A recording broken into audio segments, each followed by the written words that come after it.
বাংলাদেশটা আসলে কাদের, আমাদের নাকি দাদাদের? সেটা পুলিশে যারা চাকরি করে তাদের সবচেয়ে ভালো জানা। তারপরে ওসি মোহাম্মদ আলীকে কনস্টেবল ভরত কুমার ধরে থাপড়ালেও সেটা বলতে মানা। প্রিয় দর্শক, এটাই 90 ভাগ মুসলমানের দেশ আর 8 ভাগ ভারতবাসী, 41 ভাগ ওসির চেয়ার দখল করে আছে বেশ। মোহাম্মদ আলীরাই এখানে সংখ্যালঘু আর ভরত কুমারেরাই সংখ্যাগুরু। সংখ্যা দিয়ে কি আর হবে, এই তো সবে শুরু।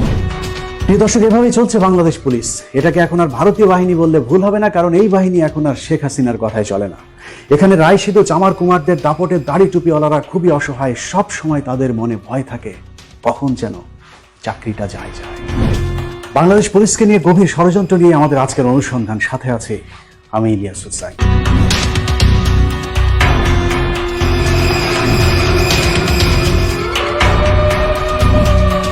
কয়েকদিন আগে রিয়াজউদ্দিন বাজারে একটা গোল্ডের একটা বড় অপারেশন করলাম স্যার। আমি তো স্যার এরপর একটু ভয়ে আছি স্যার, কারণ এখানে যারা আছে সবার সাথেই তো স্যারের একটা ভালো সম্পর্ক আছে। 2007 সাল, নরসিংদীতে হত্যার পর 4 দিন ঘরের ভেতরে বস্তাবন্দি করে রাখা হয় একই পরিবারের 6 জনের লাশ। কিছুতেই সেই খুনের কুল কিনারা করা যাচ্ছিল না। অবশেষে সেই ঘটনায় দায়িত্ব দেওয়া হয় র্যাবের একজন কর্মকর্তাকে।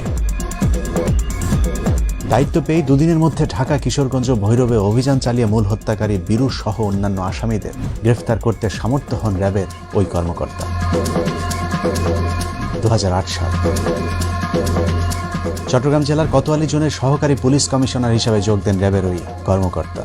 একের পর এক অপরাধীদের বিরুদ্ধে চলতে থাকে তার দুর্দান্ত অভিযান। অস্ত্র মাদক চোরাচালানের বিরুদ্ধে অভিযানের পাশাপাশি স্কুল শিক্ষিকা তানিয়া হত্যাকাণ্ডের রহস্য উন্মোচন, 14 বছরের কিশোর জাভেদকে অপহরণকারীদের হাত থেকে জীবিত উদ্ধার, গৃহকর্মী রুমাকে হত্যার পর সব আলামত নষ্টের পরেও ক্লুলেস সেই হত্যাকাণ্ডের রহস্য উন্মোচন, রাউজানের বেসরকারি ব্যাংকের ভল্ট থেকে ডাকাতি হওয়া টাকা সহ কথিত গ্রাজুয়েট চক্রকে গ্রেফতার, অজ্ঞাত মলম পার্টি, সিএনজি অটোরিকশা, মোটরসাইকেল চোর চক্র সহ গামসা পার্টির মূল হোতা ও চট্টগ্রামের ডাকাত সর্দার খলিলকে তার 9 সহযোগী সহ গ্রেফতার করা হয়। এছাড়াও পাহাড়ি সন্ত্রাসী ও জঙ্গিদের বিরুদ্ধে পুলিশের ওই কর্মকর্তার সফলতা ছিল ঈর্ষণীয়। পাহাড়ি সন্ত্রাসীদের কাছ থেকে রকেট লঞ্চার, বিদেশি অস্ত্র, বিপুল পরিমাণ গোলাবারুদ উদ্ধার করেন পুলিশের ওই একই কর্মকর্তা। রাউজানের শীর্ষ সন্ত্রাসী বিধান বড়ুয়াকেও 3G রাইফেল সহ গ্রেফতার করেছিলেন তিনি। কাদের ডাকাত কিলার ওসমানকেও পুলিশের এই কর্মকর্তাই গ্রেফতার করেছিলেন। 2015 সালের 5 অক্টোবর কর্ণফুলী থানার খোয়াজনগর এলাকায় জেএমবির আস্তানা থেকে 8টি হ্যান্ড গ্রেনেড সহ বিপুল পরিমাণ বোমা তৈরির সরঞ্জাম, সেই সাথে সংগঠনের সামরিক শাখার প্রধান জাভেদকে তিনি তার 5 সহযোগী সহ গ্রেফতার করতে সমর্থ হন। 2008 থেকে 2016 সাল পর্যন্ত চট্টগ্রাম মেট্রোপলিটন পুলিশের বিভিন্ন শাখায় দায়িত্ব পালন করেছেন তিনি। যখন যেখানে দায়িত্ব দেওয়া হয়েছে সেখানেই অপরাধীদের কাছে এক ত্রাসে পরিণত হয়েছিলেন পুলিশের ওই কর্মকর্তা। 2016 সালের 25শে জানুয়ারি চট্টগ্রামের রিয়াজউদ্দিন বাজারের পাহাড় মার্কেটে মেলে দেশের ইতিহাসে সবচেয়ে বড় সোনা পাচার চক্রের স্বর্ণের বারের গুদাম। 3টি সিন্দুক থেকে উদ্ধার করা হয় প্রায় 250টি স্বর্ণের বার, সেই সাথে 60 লাখ নগদ টাকা। যুগান্তর পত্রিকার 2016 সালের 27শে জানুয়ারির খবরে বলা হয়, 25 জানুয়ারি বিকেল 5টা থেকে রাত 1টা পর্যন্ত চলা অভিযানে পুলিশের ওই কর্মকর্তাকে 2 কোটি টাকা ঘুষের অফার দেওয়া হয়। তাতেও আমাদের আজকের গল্পের নায়ক পুলিশের ওই কর্মকর্তা স্বর্ণ চোরাচালান চক্রকে ছাড়েননি। যুগান্তরের ওই দিনের খবরটির শেষ দিকে 2টো লাইন উল্লেখ করা হয়েছে, যেখানে বলা হয়েছে স্বর্ণ চোরা কারবারি এই চক্রটি ভারতের পাচারের জন্য রেখেছিল স্বর্ণের এই বারগুলো। পত্রিকার শেষ 2টি লাইনের কথা মনে রাখুন। আবারও স্বর্ণের অভিযানের ঠিক এইখানেই ফিরবো। তার আগে এতক্ষণ যে সৎ নির্ভীক পুলিশ অফিসারের কথা শুনছিলাম তার আরেকটি রূপ দেখে আসি চলুন। এতক্ষণ আপনারা যে পুলিশ কর্মকর্তা রোমহর্ষক সব অভিযানের কথা শুনছিলেন তার নাম আলোচিত পুলিশ কর্মকর্তা SP Babul Akhtar. I am Babul Akhtar from Bangladesh, receiving Bangladesh Police Medal from the Honorable Prime Minister of my country. হাজারো ভালো কাজ ছিল তার চাকরি জীবনের খাতায়, কিন্তু নায়ক না হয়ে তিনি এখন খলনায়ক। পরকীয়া করতে গিয়ে যিনি তার সোর্সকে দিয়ে কুপিয়ে হত্যা করেছেন তারই একমাত্র স্ত্রীকে, নিজেই নিজের স্ত্রীকে খুন করানোর পর শোকের নাটক করে দেশবাসীর করুণাও কুড়িয়েছিলেন ঠিকঠাকভাবেই। সেদিন বাবুলের কান্না দেখে বোঝাই যায়নি তিনি আসলে তার স্ত্রীকে খুন করিয়েছেন, কিন্তু আইনের চোখ ফাঁকি দেয়া কি এতই সহজ?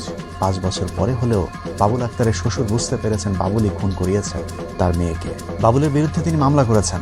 বাবুল এখন জেলের খানি টানছেন। অভিযোগ প্রমাণ হলে সর্বোচ্চ শাস্তি ফাঁসিও হতে পারে এসপি বাবুলের। সে তার স্ত্রীকে খুন করছে, সেই কারণে আমি নিজে বাবুল আক্তার সহ আর আগে যারা সম্পৃক্ত ছিল এই সম্পৃক্ত আসামিদের বিরুদ্ধে আমি বাদী হয়ে নিজে মামলা করছি। বাবুল যাকে ভাড়া করে তার স্ত্রীকে খুন করিয়েছেন সেই মুসার স্ত্রীও বলেছেন বাবুল আক্তারের নির্দেশেই তার স্বামী খুন করেছেন মিতুকে। আমি একটা কথা জিজ্ঞেস করলাম যে আপনি কি এই মামলার সঙ্গে জড়িত আছেন, এই হত্যার সঙ্গে? বলতেছে পান্না আমি এটা করতে চাই না, আমাকে বাধ্য করছে, এটা না করলে আমার সমস্যা হতো। প্রিয় দর্শক, এবার একটু নড়ে চড়ে বসুন, কারণ এতক্ষণ যা শুনছিলেন আমি তার চেয়ে অন্যভাবে ভিন্ন রকম কিছু বলবো। এতক্ষণ মামলার বাদী, সাক্ষী, তদন্ত কর্মকর্তা সকলেই বলেছে বাবুল আক্তার খুন করেছে, কিন্তু আমি যদি বলি বাবুল আক্তার খুন করেনি তাহলে কেমন হবে? কে কি বললো সেটা দেখার বিষয় না, কারণ আদালত চায় যুক্তি। যে কারণে এবার চলুন যুক্তিসঙ্গত উক্তিগুলো তুলে ধরা যাক।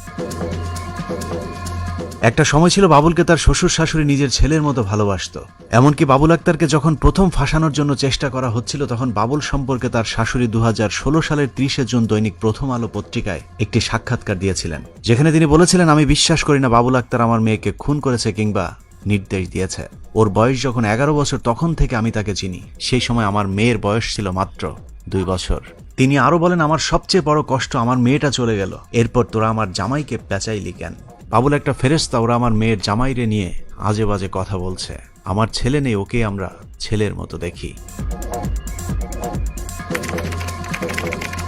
যুগান্তর পত্রিকার 2016 সালের 29 জুন মুখ খুললে সব ষড়যন্ত্র উড়ে যাবে শিরোনামে খবরে বাবুলের শ্বশুরের একটি বিশদ সাক্ষাৎকার তুলে ধরা হয়েছে, যেখানে সাংবাদিক মিতুর বাবাকে প্রশ্ন করেছিলেন, পুলিশের একজন কর্মকর্তা অভিযোগ করেছে মিতুকে বাবুল আক্তার নানা ধরনের নির্যাতন করত।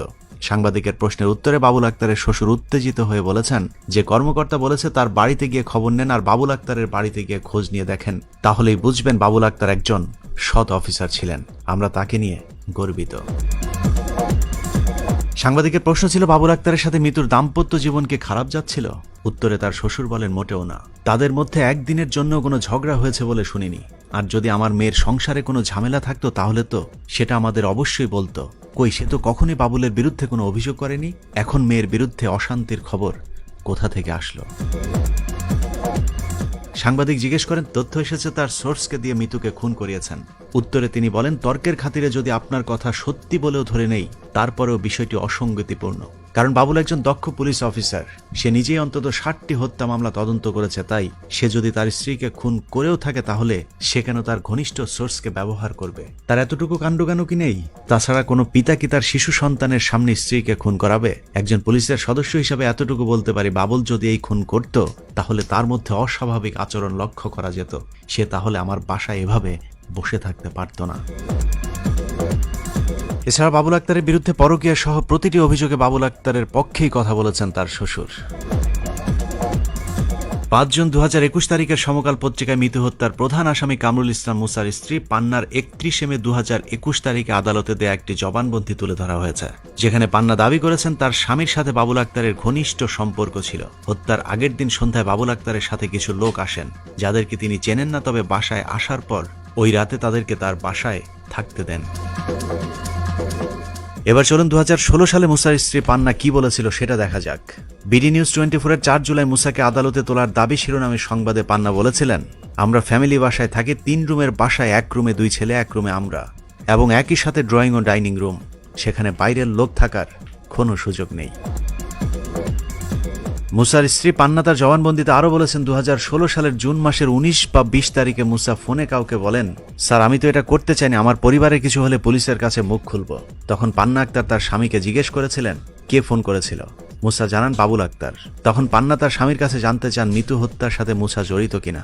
মুসা তখন পান্নাকে বলেছেন তাকে জড়িত থাকতে বাধ্য করেছেন বাবুল আক্তার। অথচ 2016 সালের 5 জুলাই প্রথম আলো পত্রিকার 2 পুলিশ কর্মকর্তা মুসাকে ধরে নিয়ে গেছে শিরোনামের খবরে মুসার স্ত্রী পান্না আক্তার বলেছিলেন, মুসা 2003 সাল থেকে পুলিশের সোর্স হিসাবে কাজ করছে, কিন্তু বাবুল আক্তারের নাম তার স্বামীর কাছে তিনি জীবনেও কখনো শোনেননি।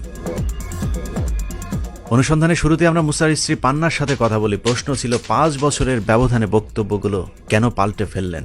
আমার দুটা ছেলেকে কিন্তু কিছু মাথায় আমাকে একটু হুমকি দেয়। সম্প্রতি বাবুল আক্তারের বাড়ির কেয়ারটেকার আব্দুল সাত্তার তার 161-এ বলেছেন, মুসা বাবুল আক্তারের বাড়িতে নিয়মিত যাওয়া আসা করত। এসপি বাবুলের মুসাই করে দিতেন। অথচ 2016 সালে কেয়ারটেকার আব্দুল সাত্তারকে পুলিশ মুসার ছবি দেখানোর পর তিনি বলেছিলেন মুসাকে তিনি জীবনে কখনো দেখানোনি। বাবুল আক্তারের রানার কনস্টেবল সাদ্দাম ও কেয়ারটেকার আব্দুল সাত্তারের বক্তব্যের বিরুদ্ধে 161 দিয়েছেন। কনস্টেবল সাদ্দাম উল্টো প্রশ্ন করেছেন, কেয়ারটেকার সাত্তারের কথা মতো মুসা যদি বাবুল স্যারের বাসায় বাজার করবেন তাহলে আমার দায়িত্ব কি ছিল? এছাড়া কনস্টেবল সাদ্দাম তার জবানবন্দিতে বলেছেন, ভাবি অত্যন্ত ভালো মনের মানুষ ছিলেন। বাবুল স্যারের সাথে ভাবির কখনো মনোমালিন্য হতে দেখেনি। তারা খুবই সুখী দম্পতি ছিলেন। বাবুল আক্তারের বিরুদ্ধে এসব ভুয়া সাক্ষ্য প্রমাণকে আরও বেশি বিশ্বাসযোগ্য করে তুলতে এরই মধ্যে চট্টগ্রামের একজন অস্ত্র ব্যবসায়ীকে ভুয়া সাক্ষী বানানো হয়েছে, যার নাম এহতেশামুল হক ভোলা। প্রথম মামলায় বলা হয়েছিল ভোলার দেয়া অস্ত্র দিয়ে বাবুল আক্তারের স্ত্রীকে খুন করা হয়েছে। নতুন মামলাতে অবশ্য তাকে সরাসরি খুনে সম্পৃক্ত দেখানো হয়েছে, কিন্তু ভোলা আমাদেরকে জানিয়েছেন তাকে জোর করে বাবুল আক্তারের বিরুদ্ধে সাক্ষী দেওয়ানো হয়েছে। আপনি যে সাক্ষী দিয়েছেন সেই সাক্ষী কি আসলে সত্য না মিথ্যা কথা, সেগুলো আপনাকে শিখিয়ে দেওয়ার কথা না আপনি নিজে থেকে বলছেন? সাক্ষীটা মিথ্যা, সাক্ষীটা ওরা গায়ে জোরে নিয়েছে।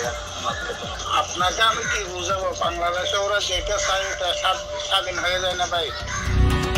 প্রিয় দর্শক, 2016 থেকে 2022 5 বছরে বাবুলের শ্বশুর অভিযুক্ত খুনি মুসার স্ত্রী পান্না আক্তার এবং কেয়ারটেকার আব্দুল সাত্তার সকলের বক্তব্য উল্টে গেছে। কিন্তু কে পাল্টে দিল সবকিছু? চলুন তার পরিচয় জানতে আবারও সেই পত্রিকার শেষের 2 লাইন থেকে শুরু করা যাক। যুগান্তর পত্রিকার 2016 সালের 27 জানুয়ারির খবরে 25 জানুয়ারির যে অভিযানের কথা বলা হয়েছিল তার শেষ 2 লাইনে ভারতীয় একটি চক্রের কথা মনে রাখতে বলেছিলাম, কারণ সেই চক্রের পরিচয় খুঁজে বের করতে পারলেই মিতু হত্যাকাণ্ডের আসল রহস্য উদ্ঘাটন করা সম্ভব হবে। আর সে চক্রের পরিচয় খুঁজে বের করতে আপনাদেরকে কিছুক্ষণের জন্য 2014 সালের আরেকটি অভিযানে নিয়ে যাব। 2014 সালের ফেব্রুয়ারি মাসে চট্টগ্রামের পুরাতন টেলিগ্রাফ রোডের বাসার সামনে থেকে অপহৃত হন মৃদুল চৌধুরী নামের আরেক স্বর্ণ ব্যবসায়ী। মৃদুল চৌধুরীকে উদ্ধারের দায়িত্ব দেওয়া হয় তৎকালীন সিএমপির উপকমিশনার বাবুল আক্তারকে। যথারীতি দ্রুত সময়ের মধ্যে বাবুল আক্তার কুমিল্লার বুড়িচং থেকে মৃদুল চৌধুরীকে উদ্ধার করেন। তার কাছেই বাবুল আক্তার প্রথম জানতে পারেন চট্টগ্রামের যেই স্বর্ণ চোরা কারবারি চক্র মৃদুলকে অপহরণ করেছেন তাদের মূল শেকড় ভারতে। এই মৃদুল চৌধুরীর কাছে বাবুল আক্তার প্রথম জানতে পারেন ভারতীয় চক্রের স্বর্ণ পাচারের ব্যবসার সাথে চট্টগ্রাম মেট্রোপলিটন পুলিশের উপকমিশনার বনোজ কুমার মজুমদার এবং সময় টিভির সাংবাদিক কমল দে সহ একটি বিশেষ ধর্মের বেশ কয়েকজন পুলিশ কর্মকর্তা জড়িত। ঘাবড়ে যাবার মতো এই তথ্য জানার পর কিছুটা থমকে গেল বাবুল আক্তার স্বর্ণ পাচারকারী চক্রটির বিরুদ্ধে অভিযান অব্যাহত রাখেন। তারই ধারাবাহিকতায় 2016 সালের 25 জানুয়ারি চট্টগ্রামের রিয়াজউদ্দিন বাজারের বাহার মার্কেটে স্বর্ণের গুদামে অভিযান চালায় বাবুল আক্তার। সেই অভিযানের খবর শুনে বনোজ কুমার মজুমদার সাথে সাথে ফোন করেন বাবুল আক্তারকে, আর তাতেই বাবুল আক্তারের সব হিসেব মিলে যায়। বাবুল আক্তার অভিযান বন্ধ করতে রাজি না হলে প্রথমে 50 লাখ থেকে শুরু করে সবশেষ 2 কোটি টাকা পর্যন্ত ঘুষের প্রস্তাব দেয় বনোজ কুমার মজুমদার। বাবুল আক্তার তাতেও রাজি না হলে তাকে দেখে নেয়ার হুমকি দেয় বনোজ কুমার। ভয়ঙ্কর এই মাফিয়া চক্রের মূল হোতা বনোজের হুমকির বিষয়টি বাবুল আক্তার তখনই চট্টগ্রাম মেট্রোপলিটন পুলিশের আরেকজন ঊর্ধ্বতন কর্মকর্তাকে জানিয়েছিলেন। স্যার আসসালামু আলাইকুম স্যার। স্যার বাবুল আক্তার বলছিলাম স্যার। বাবুল আক্তারের সাথে পুলিশের ওই কর্মকর্তার গুরুত্বপূর্ণ সেই ফোন রেকর্ডটি এখন আমাদের হাতে। স্যার আমি একটা বিষয় একটু আপনার সাথে শেয়ার করতে যাচ্ছিলাম স্যার। স্যার আপনি জানেন যে কয়েকদিন আগে রিয়াজউদ্দিন বাজারে একটা গোল্ডের একটা বড় অপারেশন করলাম স্যার। ওখান থেকে তো আমরা বেশ পরিমাণ গোল্ড উদ্ধার করছি, আরও প্রায় 60 লাখ টাকা মতো উদ্ধার করছি স্যার ওখানে।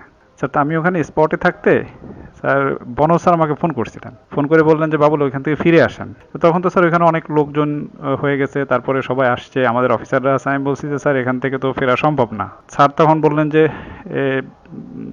দেখেন বাবুল কাজটা আপনার ঠিক হলো না। জি স্যার বনোজ স্যার। স্যার আমি তো স্যার এরপর একটু ভয়ে আছি স্যার, কারণ এখানে যারা আছে সবার সাথেই তো স্যারের একটা ভালো সম্পর্ক আছে। স্যার তো দীর্ঘদিন এখানে কাজ করছেন স্যার। ঊর্ধ্বতন কর্তৃপক্ষকে বিষয়টি জানানোর পর 2016 সালের মার্চে বনোজ কুমার মজুমদারকে চট্টগ্রাম থেকে ঢাকায় বদলি করা হয়। তাতে আরও বেশি ক্ষিপ্ত হয়ে ওঠেন বনোজ কুমার, কারণ বনোজ এরই মধ্যে বিরাট সাম্রাজ্য গড়ে তুলেছিলেন চট্টগ্রামে। বনোজের রয়েছে অন্তত 22টি ট্রলার, 2টি জাহাজ, মাদক, মানব পাচার, স্বর্ণের ব্যবসার বিশাল সাম্রাজ্য সহ চট্টগ্রামে নিজের শ্বশুরবাড়ি ছেড়ে আসতে চাননি বনোজ কুমার। সময় টিভির চট্টগ্রাম প্রতিনিধি কমলদের সহায়তায় চট্টগ্রামের অনেক সাংবাদিকের মাঝেও নিজের নিয়ন্ত্রণ প্রতিষ্ঠা করেছিলেন বনোজ কুমার মজুমদার। 2016 সালের 27 জুন যুগান্তর পত্রিকার সংবাদে অভিযান না চালাতে পুলিশকে ঘুষের অফার শিরোনামে সংবাদে বলা হয়, অভিযানের নেতৃত্ব দেওয়া বাবুল আক্তারকে মোবাইলে 50 লাখ থেকে শুরু করে 2 কোটি টাকা পর্যন্ত ঘুষের প্রস্তাব দেওয়া হয়। অনুসন্ধানে জানা যায় অপর প্রান্তে থাকা ব্যক্তি ছিলেন চট্টগ্রাম মেট্রোপলিটন পুলিশের একজন কর্মকর্তা।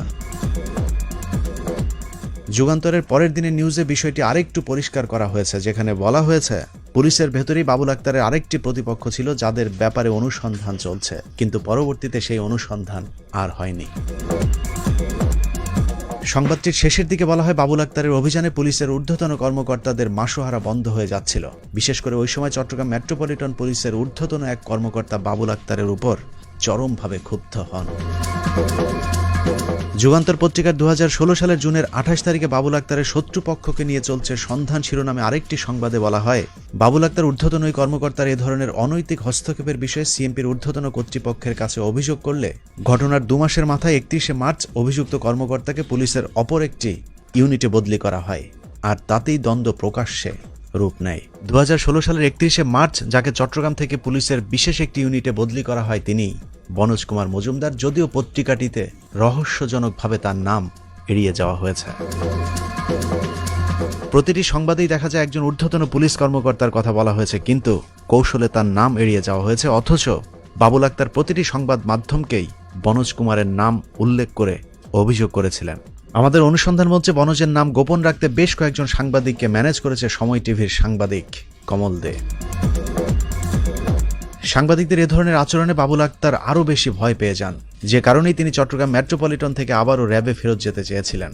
বাংলাদেশ প্রতিদিন পত্রিকার 2016 সালের 7 জুনের খবরে আতঙ্ক সৃষ্টি করতেই খুন শিরোনামে একটি সংবাদে বলা হয়েছে, নিরাপত্তা শঙ্কার কথা ভেবে স্ত্রী হত্যার 3 মাস আগেই পুনরায় র্যাবে ফেরত আসতে চেয়েছিলেন বাবুল আক্তার।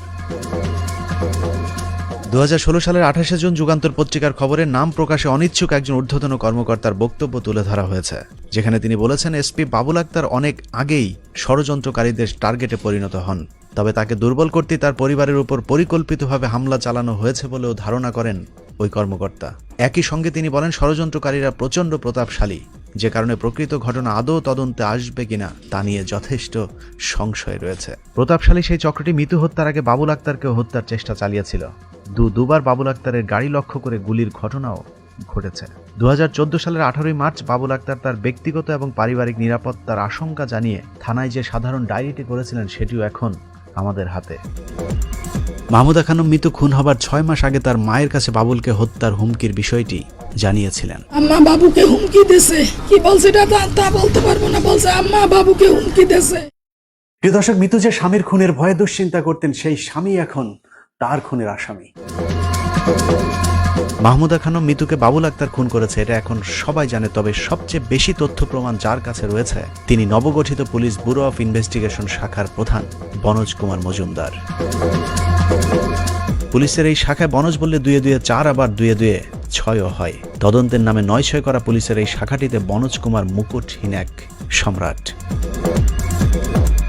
বাবুল আক্তারকে তার স্ত্রীর খুনি হিসেবে প্রমাণ করতে বনোজ কুমার কতটা অতি উৎসাহীর ভূমিকা পালন করেছে তার প্রমাণ দেখতে বনোজের 12 মে 2021 তারিখের একটি সংবাদ সম্মেলন থেকে ঘুরে আসা যাক। আমাদের কাছে স্পষ্ট হয়েছে যে বাবুল আক্তার ইচ্ছাকৃতভাবে তার সোর্স চিনেন নাই। সাধারণত একজন পুলিশ যদি অন্যায় করেও থাকে তবু আরেকজন পুলিশ তার বিরুদ্ধে কোনো বক্তব্য দিতে গেলে যথেষ্ট কৌশলী হবার কথা, কিন্তু ওই দিনের সংবাদ সম্মেলন দেখে মনে হয়েছে বাবুলকে শাস্তি দিতে আদালতের চেয়ে গুরু দায়িত্ব কাঁধে তুলে নিয়েছেন বনোজ কুমার। বাবুল আক্তার এই মামলা 1 নম্বর আসামি হবেন, আমরা এই জিনিসটাই প্রমাণ করার সুযোগ খুঁজছিলাম। সংবাদ সম্মেলনের শুরুতেই তিনি বলেন বাবুলকে গ্রেপ্তার করতে হলে আগের মামলার ফাইনাল রিপোর্ট জমা দিতে হবে।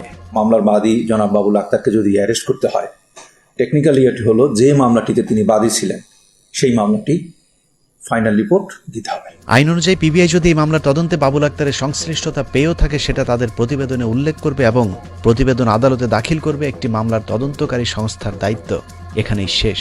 কিন্তু বনোজ কুমার প্রথম মামলার প্রতিবেদন দাখিলের আগেই পরবর্তী মামলারও খবর বলে দিয়েছিলেন সেই সংবাদ সম্মেলনে। নতুন একটি মামলা হবে, পরের দিন মামলা কে করবে সেটাও বনোজি নির্ধারণ করে দিয়েছিলেন। সেই মামলাটি করতে পারে তার বাবা মোশাররফ হোসেন। এখানেই শেষ নয়, পরের দিনের মামলার বাদীকে তারও একদিন আগে ঢাকা থেকে পিবিআইয়ের গাড়িতে করে চট্টগ্রামে নিয়ে বসিয়ে রেখেছিলেন বনোজ কুমার।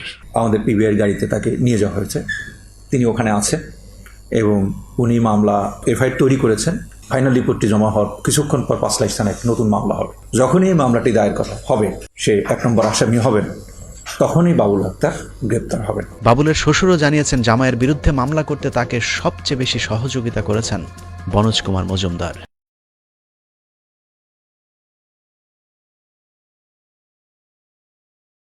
আমরা তো বাদী হইলে কেউ ভাবে যে তারা নিজেরা সহোদ্যোগী হয়ে বাদী হয়েছে, হ্যাঁ, এরকম কথাবার্তা কিন্তু মনোজ কুমারও বলছে। তা বিচার চাইলে আপনি আর কি এই মামলার বাদী হবেন? তখন আমি বলছি যে ঠিক আছে, আমি বাদী হব। বাবুল আক্তারের বিরুদ্ধে ৭১ টিভির ফারজানা রূপাকে ডেকে নিয়ে মনোজ কুমারের দেয়া একটি সাক্ষাৎকার শুনলে আরও বেশি অবাক হবেন, যেখানে তিনি বলেন এই মামলাটা একদিন তার কাছে যাবে সেটা নাকি তিনি আগেই জানতেন, যে কারণে দীর্ঘদিন ধরেই নাকি তিনি বাবুলকে নজরদারিতে রেখেছিলেন। বাবুল আক্তারকেও আমার পাহারা দেওয়া লাগছে, সে যেখানে চাকরি করেন বা ব্যবসা করেন। কতদিন ধরে বাবুল আক্তারকে নজরদারিতে রেখেছে মনোজ কুমার? মৃত্যু খুন হবার পরে নাকি আগে থেকেই? মাহমুদা খানম মৃত্যু খুন হবার পর মামলাটি তদন্তের দায়িত্ব ছিল চট্টগ্রাম ডিবি পুলিশের কাছে। তারও ৩ মাস আগে মনোজ কুমারকে চট্টগ্রাম থেকে পিবিআইয়ের প্রধান হিসেবে ঢাকায় বদলি করা হয়। সেই হিসেবে মৃত্যু হত্যাকাণ্ড নিয়ে বনজের কোনো দায়িত্ব থাকবার কথা নয়, কিন্তু বাস্তবে হত্যাকাণ্ডের শুরু থেকে শেষ পর্যন্ত সবকিছু ঠান্ডা মাথায় নিয়ন্ত্রণ করেছে মনোজ কুমার মজুমদার। মুসা মুসা মুসা মুসা তো মুসাকে তো চিনে, এখন জানতে হবে। হ্যাঁ স্যার, মুসাকে তো দেখছি তার সাথে। আপনাদের নিশ্চয়ই মনে আছে মৃত্যু খুন হবার পর সকলেই বলতে শুরু করেছিল জঙ্গিরা বাবুলের স্ত্রীকে খুন করেছে, কিন্তু এটা হয়তো অনেকেরই জানা নেই জঙ্গিদের ইস্যুটিকে মনোজ কুমারই তার পিবিআইয়ের মাধ্যমে সামনে এনেছিলেন। প্রশ্ন করবেন কিভাবে? চলুন সেই অনুসন্ধান দেখা যাক। 2016 সালের 15 জুন কালের কণ্ঠ পত্রিকায় জেএমবির বুলবুল জেলে বসে হত্যার নির্দেশ দিচ্ছে শিরোনামে একটি সংবাদ প্রচার করা হয়, যেখানে বলা হয় জেএমবির উচ্চ পর্যায়ের সদস্য বুলবুল আহমেদ ওরফে ফুয়াদ জেলখানায় বসে বাইরে থাকা সদস্যদের কাছে চিরকুট পাঠাচ্ছেন। একই দিনে বাংলাদেশ প্রতিদিন পত্রিকায় তদন্তে নতুন মোড়, কারাগার থেকে জঙ্গির চিরকুট শিরোনামে সংবাদে বলা হয়েছে বিভিন্ন হাত ঘুরে সেই চিরকুট নাকি সোজা পিবিআইয়ের হাতে গিয়ে পৌঁছেছে। আর সেই চিরকুটেই লেখা ছিল জেলখানা থেকে বাবুল আক্তার সহ 4 জন কর্মকর্তাকে হত্যার নির্দেশ দিয়েছেন কথিত জেএমবি সদস্য ফুয়াদ। এখন আপনাদের মাথায় আরেকটি প্রশ্ন আসতে পারে, তা হলো ওই সময় মৃত্যু হত্যা মামলা তদন্ত করছিল ডিবি, তাহলে অন্য কোনো সংস্থা যদি জেলখানার ভেতরে তেমন কোনো চিরকুট আদৌ পেয়ে থাকে তাহলেও সেটা ডিবির কাছে যাবার কথা, কিন্তু পিবিআইয়ের কাছে কল্পিত সেই চিরকুট কেন গেল? চলুন সেই রহস্য উদ্ঘাটন করা যাক। এই চিরকুটকে কেন্দ্র করেই কথিত জেএমবি সদস্য ফুয়াদকে 7 দিনের রিমান্ড চায় চট্টগ্রাম পিবিআইয়ের পরিদর্শক শিল্পী রানী দেবনাথ। শুনানি শেষে আদালত 5 দিনের রিমান্ড মঞ্জুর করেন। 2016 সালের 22 জুন বাংলাদেশ প্রতিদিন পত্রিকায় সেই চিরকুট ঘিরেই তদন্ত শিরোনামের আরেকটি সংবাদে বলা হয়েছে রিমান্ডে নাকি মৃত্যু হত্যার গুরুত্বপূর্ণ তথ্য দিয়েছেন জেএমবি সদস্য বুলবুল আহমেদ সরকার ওরফে ফুয়াদ। এরপরই বাংলাদেশের বিজ্ঞ সাংবাদিকেরা ঝাঁপিয়ে পড়েন চিরকুটের পেছনে। সারা দেশে শুরু হয় আলেমদের উপর নির্যাতন, সাঁড়াশি অভিযান চালিয়ে প্রায় 13,000 মুসলমানকে আটক করা হয়েছিল ওই চিরকুটকে কেন্দ্র করেই। কিন্তু পিবিআইয়ের প্রচার করা চিরকুটের সেই গুরুত্বপূর্ণ তথ্য আর কখনোই কেউ জানতে পারেনি। মূলত চিরকুট নাটকের পুরোটাই ছিল বনজের সাজানো। একদিকে সারা দেশে মুসলমানদের উপর নির্যাতন করেছে, অন্যদিকে কালক্ষেপণের মাধ্যমে হত্যার আসল ঘটনাকে ধামাচাপা দেওয়ার চেষ্টা চলেছে। মিতুকে যেদিন কুপিয়ে হত্যা করা হয়েছিল সেদিন একটি অপরিচিত নম্বর থেকে মিতুকে তার বাচ্চা নিয়ে নির্দিষ্ট সময়ের আধা ঘন্টা আগে স্কুলে যেতে বলা হয়েছিল, যে কারণে বাবুলের পরিবারের নিরাপত্তার দায়িত্বে থাকা কনস্টেবল সাদ্দাম মিতুর সাথে সেদিন স্কুলে যেতে পারেনি। কনস্টেবল সাদ্দাম সাথে থাকলে হয়তো খুনের ঘটনা নাও ঘটতে পারত, যে কারণে খুদে বার্তা যে পাঠিয়েছিলেন তাকে চিহ্নিত করা গেলে হত্যার অনেক রহস্য উদ্ঘাটন করা সম্ভব। মামলার প্রতিবেদনে বলা হয়েছে উচ্চ প্রযুক্তি ব্যবহার করে সেই খুদে বার্তাটি পাঠানো হয়েছিল, যা কোনো সরকারি সংস্থা ছাড়া সম্ভব নয়। আমাদের অনুসন্ধান বলছে সেই খুদে বার্তা পাঠানো সরকারি সংস্থাটি মনোজ কুমার মজুমদারের পিবিআই। 2016 সালের 1 জুলাই সমকাল পত্রিকায় যত রহস্য 3 মোবাইলে শিরোনামে গুরুত্বপূর্ণ একটি সংবাদ প্রমাণ করে যে মিতুর ব্যবহৃত মোবাইল ফোনটি পিবিআইয়ের কাছেই রয়েছে। খবরে বলা হয়েছে মিতুর মোবাইল ফোনটি নিয়ে পুলিশ লুকোচুরি করছে। নাম প্রকাশ না করে একটি সূত্র জানিয়েছে ফোনটি পুলিশ ব্যুরো অফ ইনভেস্টিগেশন অর্থাৎ সেই বনজের পিবিআইয়ের কাছেই আছে। তদন্তের দায়িত্বে না থেকেও কেন পিবিআই মিতুর ফোনটি নিয়েছিল এবং তদন্তের দায়িত্ব পাওয়ার পরেও আজও পর্যন্ত কেন ফোনটি আদালতে জমা দেওয়া হয়নি, সেই প্রশ্নের উত্তর পেলেই হত্যার সব জট খুলে যাবে। ঘটনাস্থলের ঠিক 200 গজ দূরে অবস্থিত গোলপাহাড় মহাশ্মশান কালীবাড়ির মন্দিরে সিসি ক্যামেরা থাকলেও ঠিক ঘটনার সময়টুকুতে ক্যামেরাগুলো বন্ধ ছিল। কালের কণ্ঠের 2016 সালের 7 জন অগ্রগতি শুধু একটি মোটরসাইকেল শিরোনামের খবরে বলা হয়েছে 5 জুন জিএসির মোড়ে যে স্থানে মাহমুদা খানম মৃত খুন হন সেই স্থানের আশপাশের বেশ কিছু সিসি ক্যামেরার ফুটেজ মুছে ফেলা হয়েছে। কিছু ক্যামেরার ফুটেজ আবার ধারণ হয়নি। নাম প্রকাশ না করার শর্তে সিএমপির এক কর্মকর্তা বলেন মন্দিরের সিসি ক্যামেরার ভিডিও ধারণ না হওয়া রহস্যজনক। এই ক্যামেরায় সকাল 9:30 পর্যন্ত ভিডিও ধারণ হয়নি বা কম্পিউটারের ব্যাকআপ নষ্ট করে ফরম্যাট দেওয়া হয়েছে। কেন এমনটা করা হয়েছে সে প্রশ্নের উত্তর খোঁজা হচ্ছে। পুলিশ কর্মকর্তারা বলেছেন একটি ক্যামেরার ফুটেজ ধারণ না হলে বোঝা যেত কারিগরি সমস্যা, কিন্তু অনেকগুলো ক্যামেরা বন্ধ থাকা সন্দেহজনক। প্রথম আলো পত্রিকার 8 জন তদন্তে অগ্রগতি নিয়ে শিরোনামে খবরে বলা হয়েছে, ঘটনাস্থল থেকে 200 গজ দূরে গোলপাহাড় মহাশ্মশান কালীবাড়ির 2টি ক্যামেরার চিত্র ধারণ হয়নি। সেদিন চিত্র ধারণ হলে খুনিদের চেহারা স্পষ্ট বোঝা যেত। কালীবাড়ির ব্যবস্থাপক বিপু দাস বলেন, ক্যামেরায় কোনো ঝামেলার কারণে রোববারের চিত্র ধারণ হয়নি। তবে ঠিক আগের দিন শনিবার রাতে মন্দিরে 1টা পর্যন্ত চলা অনুষ্ঠান এবং পরদিন রোববার সকালে হত্যাকাণ্ডের আগে ও পরের ভিডিও রেকর্ড হয়েছে। শুধুমাত্র খুনের সময়ের দৃশ্যটুকু রেকর্ড হয়নি। এবার আপনারাই চিন্তা করুন, বিপু দাস বাবুল আক্তার নাকি মনোজ কুমারের লোক। বাবুল আক্তারের পাশে 2টি রেজিস্ট্রি খাতা ছিল, সেখান থেকে একটি রেজিস্ট্রার খাতা সরিয়ে ফেলা হয়েছে।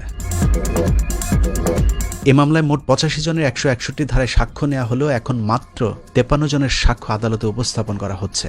বাকি 32 জনের জবানবন্দি গায়েব করে দিয়েছে পিবিআই। মিতু হত্যার 4 আসামির মধ্যে মূল আসামি মুসা ও কালুকে ঘটনার পর থেকে নিখোঁজ দেখানো হয়েছে। অথচ মুসার স্ত্রী পান্না আক্তার আমাদেরকে জানিয়েছেন, মুসাকে পুলিশের গাড়িতে করেই তুলে নিয়ে যাওয়া হয়েছিল। আপনার স্বামীকে যে গ্রেফতার করলো, কোত্থেকে গ্রেফতার করলো? এটা করছে আপনার কাঠঘর 3 রাস্তার মধ্যে থেকে। যখন ধরলো তখন ওইখানে কি পুলিশের লোক ছিল? এখানে সব ছিল সিভিল পোশাকে, কিন্তু আপনার ওই যে আপনার দিদি লেখা নোহাটা ছিল, তারপরে পুলিশের পিকআপ ছিল, ওই আপনার ব্লু কালার যে পিকআপ যেগুলো থাকে। অভিযানে উপস্থিত থাকা মহিউদ্দিন সেলিম ও নিজামুদ্দিন নামে 2 জন পুলিশ কর্মকর্তার নামও আমাদেরকে জানিয়েছেন মুসার স্ত্রী। আপনি পুলিশের কাউকে এমন কেউ কি ছিল যাকে আমি চেনেন? কাউকে চিনতে পারিনি, আমি নিজামুদ্দিনকেও চিনতে পারিনি। নিজামুদ্দিনটা কে? নিজামুদ্দিনের পুলিশের ওসি ছিল। ওসি, আচ্ছা। এটা যে নিজামুদ্দিন যে পুলিশের লোক, সেটা জানলেন কিভাবে, আপনি চিনলেন কিভাবে? এটা জানছি আমি ফার্স্ট যেদিন আমি সংবাদ সম্মেলন করি, তো পেপারটা ছিল আমার হাতে, তখন মানে মিডিয়ার সবাই আসছে, অনেকজনে জিজ্ঞেস করতেছিল যে আমাকে, যে আপনার হাজবেন্ডকে ধরছে, আপনি কি কাউকে চিনতে পারছেন? তো আমি বলছি আমি কাউকে চিনতে পারিনি, আমি এই মানুষটা ছিল। তো ওরা বলতে চাই ওর নাম হচ্ছে নিজামুদ্দিন, আমি তো উনি ছিল। আপনি পত্রিকাতে নিজামুদ্দিনকে দেখেছেন, সেখানে লেখা ছিল যে উনি হচ্ছে ওসি। মুসাকে ধরে নিয়ে যাওয়ার বিষয়ে পুলিশ জড়িত এই তথ্য জানিয়ে পান্না আক্তার একটি সংবাদ সম্মেলনও করতে চেয়েছিলেন, কিন্তু পুলিশ ফোন করে হুমকি দেওয়ার পর তিনি আর সেই সংবাদ সম্মেলনটি করতে পারেননি। আপনার এরপরে আরেকটা সংবাদ সম্মেলন করার কথা ছিল, সেটা করেন নাই কেন? সেটা করার জন্য আমি আমার আজকের বাসায় গেছিলাম আগের দিন আমার আব্বাকে নিয়ে। তো সেখান থেকে আমাকে একটু হুমকি দেয় কিরকম, আমার শ্বশুর বাড়ি আমাদের ওরা যারা, তো তাদেরকে ফোন দিচ্ছিল আননোন নাম্বার থেকে, দিয়ে গেছে পান্না চিটার গেছে সংবাদ সম্মেলন করার জন্য কাউকে, এটা যেন না করে, এটা করলে ওর সমস্যা হবে। পান্না আক্তারের অভিযোগ অনুযায়ী তার স্বামীকে ধরে নিয়ে যাওয়া মনোজ কুমারের বিশ্বস্ত 2 পুলিশ কর্মকর্তা একে মহিউদ্দিন সেলিম ও নিজামুদ্দিনকে আটক করে জিজ্ঞাসাবাদ করলেই বেরিয়ে যাবে অভিযুক্ত খুনি মুসা এখন কোথায় আছে। ধারণা করা হয় মুসাকে মনোজ কুমার ভারতে পাঠিয়ে দিয়েছে, অথবা খুনের পর লাশ গুম করে দিয়ে থাকতে পারে। মিতু হত্যার অন্য 2 আসামি রাশেদুন নবী ও নুরুন নবীকেও ক্রসফায়ারের নামে খুন করা হয়েছে। যদিও পুলিশ শুরু থেকে বলে এসেছিল রাশেদুন নবী ও নুরুন নবীকে তারা গ্রেফতার করেনি। অথচ প্রথম আলো 2016 সালের জুলাইয়ের 3 তারিখের পত্রিকায় 9 দিন ধরে পুলিশ হেফাজতে রাশেদ ও নুরুন নবী শিরোনামের খবরে বলা হয়, এই মামলায় আটক অন্য 2 আসামি শাহজাহান ও সাইদুল দামপাড়া পুলিশ লাইনে আটক থাকা অবস্থায় রাশেদ ও নুরুন নবীকে তারা ভেতরে আটক দেখেছেন। অথচ পুলিশ জানিয়েছে কথিত অভিযানে যাবার পর রাশেদ ও নুরুন নবী পুলিশকে লক্ষ্য করে গুলি ছুড়লে পুলিশের পাল্টা গুলিতে তারা মারা যান। এভাবেই মামলার 4 আসামিকে গায়েব করে দেওয়া হয়। কালক্ষেপণ করে হত্যাকাণ্ডের এসব আলামত নষ্ট করতে থাকায় মিতু হত্যাকাণ্ডের তদন্তের দায়িত্ব তার স্বামী বাবুল আক্তারকে দেওয়ার দাবিতে চট্টগ্রামের সাধারণ মানুষ মানববন্ধন করেছিল, কিন্তু তাতেও লাভ হয়নি। উল্টো স্বরাষ্ট্র মন্ত্রণালয়ের উপসচিব ধনঞ্জয় কুমার দাস বাবুল আক্তারকে তদন্তের দায়িত্ব না দিয়ে কোনো ধরনের বিভাগীয় তদন্ত না করেই কৌশলে তাকে চাকরিচ্যুত করেন। চাকরি ফেরত পেতে নানা ধরনের আইনি পদক্ষেপ নিলেও বাবুল আক্তারকে আর চাকরিতে ফেরত আসতে দেওয়া হয়নি, যে খবরটিও 2016 সালের 20 অগস্ট কালের কণ্ঠ পত্রিকায় ছাপা হয়েছে। বাবুলের পর তার সাথে রিয়াজউদ্দিন বাজারের স্বর্ণের গুদাম সহ বিভিন্ন অভিযানে অংশ নেওয়া বিশ্বস্ত 4 পুলিশ কর্মকর্তা এসআই সন্তোষ চাকমা, এসআই রাজীব, আফতাব আহমেদ ও রাজেশকেও চট্টগ্রাম গোয়েন্দা শাখা থেকে বদলি করে দিয়ে বাবুল আক্তারের প্রতিপক্ষদের মাধ্যমে তাদের ইচ্ছে মতো তদন্ত করার সুযোগ করে দেওয়া হয়। চট্টগ্রামের তৎকালীন উপকমিশনার শফিকুল ইসলাম বলেছিলেন, ভালো অফিসারদেরকে বদলি করা হচ্ছে। প্রথম আলো 2016 সালের জুলাইয়ের 4 তারিখের পত্রিকায় চট্টগ্রামের সরকারি পাবলিক প্রসিকিউটর মোহাম্মদ ফখরুদ্দিন বলেছিলেন, আসামিদের গ্রেফতার না করে কালক্ষেপণের মাধ্যমে অন্য গল্প সাজানোর চেষ্টা চলছে। এভাবে আগের মামলার সব আলামত নষ্ট করে নতুন মামলার নাটক সাজায় মনোজ কুমার মজুমদার।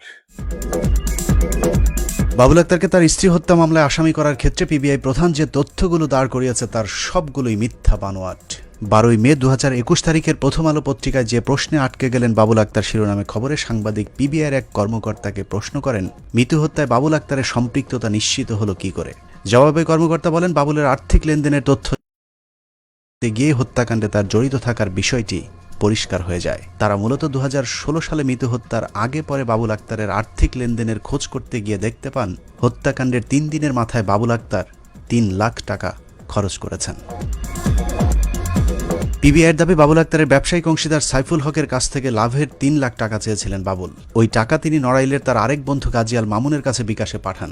মামুন সেই টাকা এই মামলার অন্যতম আসামি মুসা ও ওয়াসিম সহ অন্যদের মাঝে ভাগ করে দেন। পিবিআইয়ের তথ্যানুযায়ী 5 বছর আগের ওই লেনদেনের তথ্য পিবিআই বিকাশ থেকে সংগ্রহ করেছে। টাকার তথ্যটা সঠিক, কাজটা করানোর জন্য উনি টাকা দিয়েছেন এই হত্যাকাণ্ডের পিছনে। বিকাশ বলছে যত বছর লাগবে তত বছর এটা দিয়ে দেবো। কিন্তু বিকাশের যে তথ্য আমাদের হাতে এসে পৌঁছেছে, সেই তথ্য বলছে পিবিআই যে ফোন নম্বরগুলো থেকে বিকাশের লেনদেনের তথ্য আদালতে জমা দিয়েছে, সেই নম্বরগুলোর মধ্যে জীবনে কখনো 1 পয়সাও আন্ত লেনদেন হয়নি। টাকা জোগানোর ভুয়া তথ্য আদালতে উপস্থাপনের পর সামনে নিয়ে আসা হয় ভুয়া সাক্ষী এহতেশামুল হক ভোলাকে। শেষ পর্যন্ত ভোলার সন্ধান মিলে সীমান্ত এলাকা বেনাপোলে। ভোলাকে বাড়ি থেকে তুলে নিয়ে বেনাপোল থেকে গ্রেপ্তারের নাটকের পর তাকে দিয়ে জোর করে মিথ্যা সাক্ষ্য দেওয়ানো হয় বলে আমাদের কাছে স্বীকার করেছেন মামলার প্রধান সাক্ষী এহতেশামুল হক ভোলা।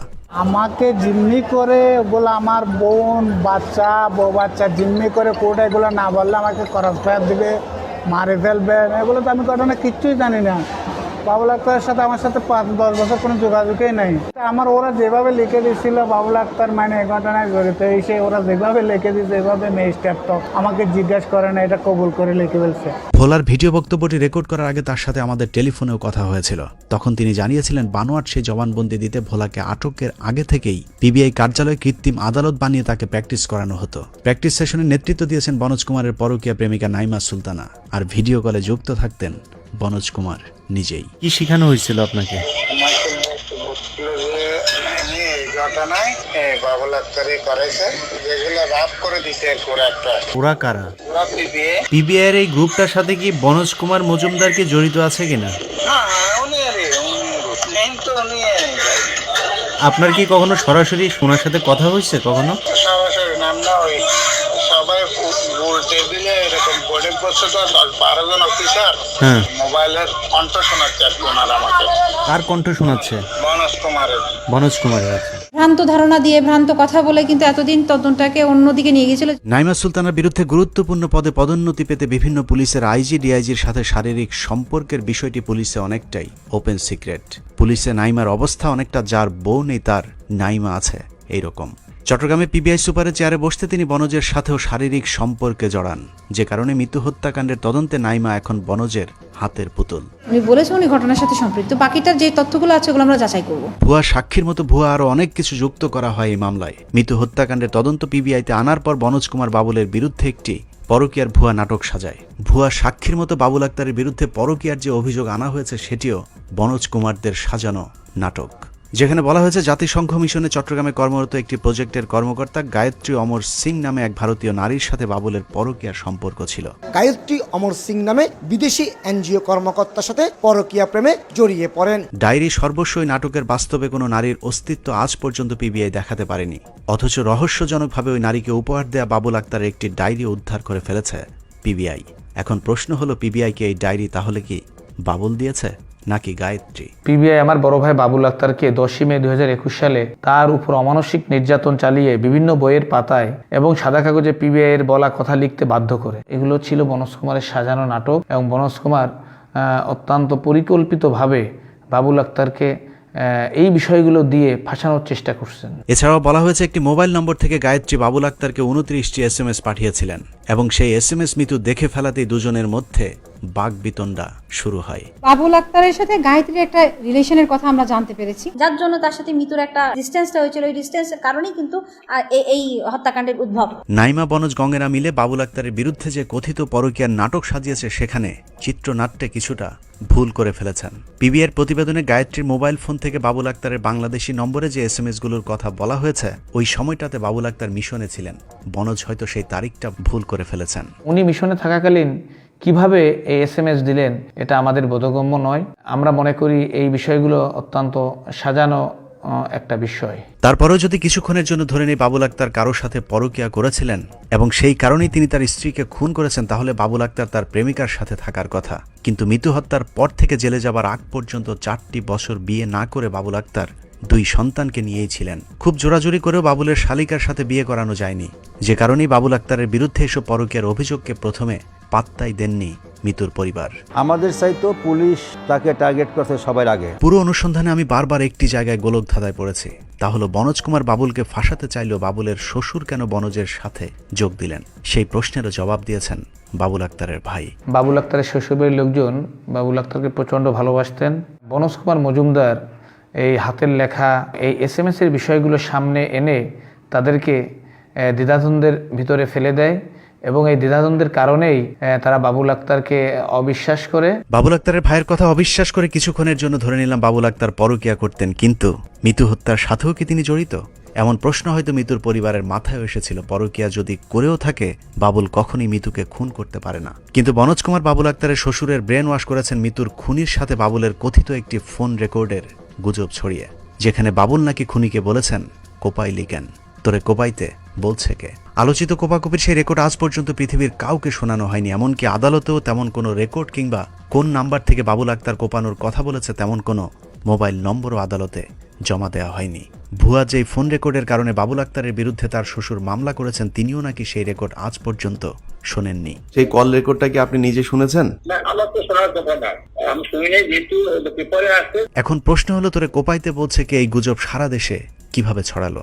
কোপাকুপি সহ বাবুল আক্তারের বিরুদ্ধে ছড়ানো সব গুজব মানুষের মাঝে ছড়িয়ে দেওয়ার প্রধান কারিগর হিসেবে দায়িত্ব পালন করেছেন সময় টেলিভিশনের চট্টগ্রাম প্রতিনিধি কমল দে। হত্যাকাণ্ডের পরও বাবুল আক্তারের সাথে মুসার ঘনিষ্ঠ যোগাযোগ ছিল। সময় টিভির মাধ্যমে কমল দেই প্রথম কথিত কোপানোর গুজবটি ছড়িয়ে দেয়। আশ্চর্যের বিষয় হলো, সময় টিভির ইউটিউব চ্যানেলের এই ভিডিওর শিরোনাম দেওয়া হয়েছে গুলি করতে বলছিলাম, কোপাই লিকেন। অথচ সেই নিউজের কোথাও বাবুল আক্তারের সেই ফোন রেকর্ডের অস্তিত্ব নেই। এদিকে কিলিং মিশনের প্রধান মুসাকে ঘিরে এই মামলা তদন্ত ঘুরপাক খেল।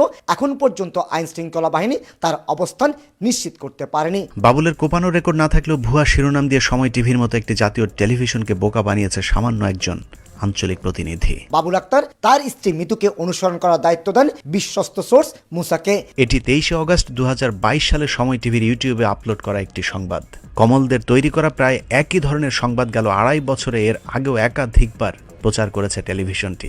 2.5 বছরের তদন্ত শেষে স্ত্রী মাহমুদা খানম মৃতুকে হত্যার জন্য তার স্বামী সাবেক পুলিশ সুপার বাবুল আক্তারকেই মূল পরিকল্পনাকারী ও অর্থের যোগানদাতা হিসাবে চিহ্নিত করেছে পিবিআই।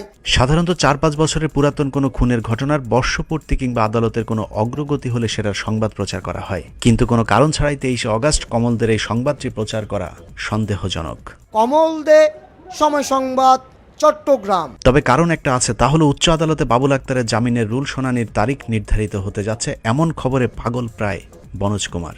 সেই সাথে কমলদের সময় টিভি সহ বেশ কয়েকটি মিডিয়াকে কাজে লাগিয়ে বাবুল আক্তারকে খুনি বানানোর সর্বোচ্চ চেষ্টা চালিয়ে যাচ্ছেন। কোথাও আবার আদালতের আগে বাবুলকে খুনি হিসাবে রায়ও দিয়ে দেওয়া হচ্ছে। বাবুল আক্তার তার বিশ্বস্ত সোর্স মুসার মাধ্যমে এই হত্যাকাণ্ড সংগঠিত করেছে। বাবুল আক্তারকে খুনি হিসাবে প্রচার করেই থেমে নেই বনজ কমল চক্র। চলছে আরও অনেককে ফাঁসানোর পরিকল্পনা।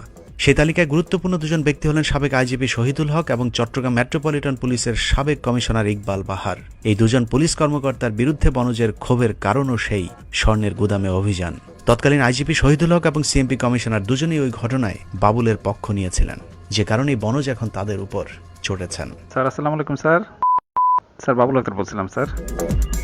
আমাদের সূত্র জানায় বাবুল আক্তার 12 থেকে 17 মে 5 দিনের রিমান্ডে থাকা অবস্থায় তার উপর অমানবিক নির্যাতন করা হয়। এমনকি তার স্ত্রীর মতো তার সন্তানদেরকেও খুনের ভয় দেখানো হয়েছিল সেই রিমান্ডের পুরো সময়টা বনজ কুমার ভিডিও কলে সবকিছু নির্দেশনা দিতেন। ওই সময় সাবেক পুলিশের আইজিপি শহীদুল হক এবং ইকবাল বাহারকে এই মামলার আসামি হিসেবে অভিযুক্ত করলে বাবুল আক্তারকে ছেড়ে দেওয়ার আশ্বাসও দেন বনজ। নির্যাতনের এক পর্যায়ে বাবুল আক্তার রাজি হলে বনজ কুমার ধারণা করেন শহীদুল হক ও ইকবাল বাহারকে ফাঁসানো যাবে।